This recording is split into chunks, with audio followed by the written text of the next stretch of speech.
Day 9 Navratri Navmi Shri Matre Namaha. So today I have finally concluded the 9 days of Kamakhya Yoni Puja, 10 sets of them as requested, and I'm happy, humbled and honored to be of service for these days, for being able to channelize the prayers and requests and place them at the feet of Mother. Today I was inspired to speak about Ucchista Ganapati and his correlation with Kamakhya. So if you see the iconography of Ucchista Ganapati, he has on his left lap his consort Neela Saraswati and his one hand going around and wrapping the breasts of his consort, and his trunk actually being in the Yoni of Ucchista Chandalini, while her hand is actually holding his phallus.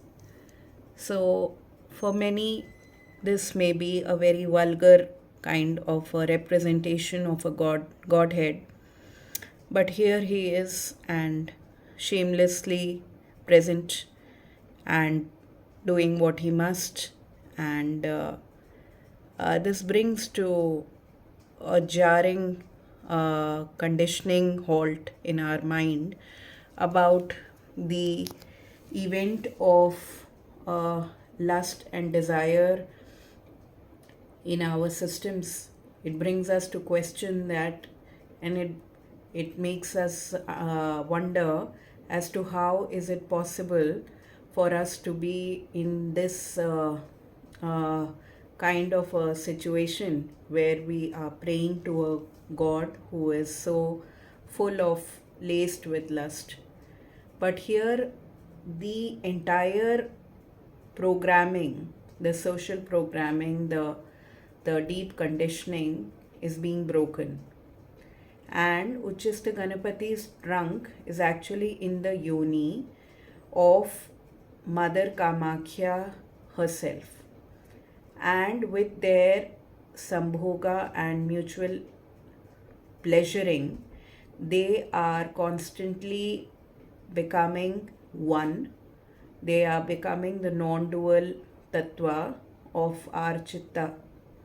So if we are able to be in that joyful orgasmic bliss of the divine union between the paradoxes within ourselves, which Ucchista Ganapati and his consort are here representing, then we will be in the Shiva Shakti consciousness of the Mother herself, who represents not only a feminine aspect but the culmination point or the meeting point or the bindu, where there is no gender that we often seem to confuse with when we think of deities as being feminine or male or female gods, but they're actually consciousness and our own polarities that are being dissolved into the one wholesome self that we are. So I hope that this Navratri has brought you closer to this realization, to an openness, to a dropping of your ego and your deep beliefs about things. It's helped cracked you open, because that is what we are. We have to unveil layers of our conditionings and go beyond that to identify us with the Nirgun Brahman that we are. Thank you very much for these opportunities, and may the Lord bless you. Shri Matre Namaha.